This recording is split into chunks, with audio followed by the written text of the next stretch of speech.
You ask Tiger to solve. This deals with linear equations with one unknown. The final result is x equals 21 over 22. Let's solve it step by step.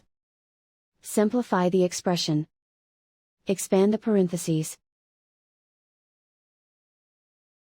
Simplify the arithmetic. Expand the parentheses. Multiply the coefficients. Simplify the arithmetic. Group like terms.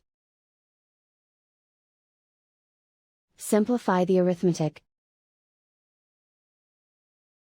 Group all x terms on the left side of the equation.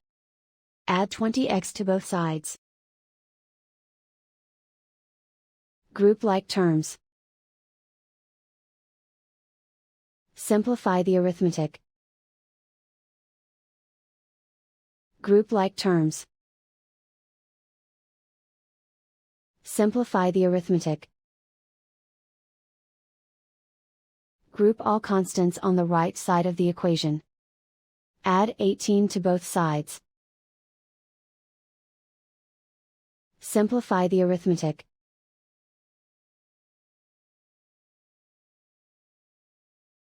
Isolate the x. Divide both sides by 22. Simplify the fraction.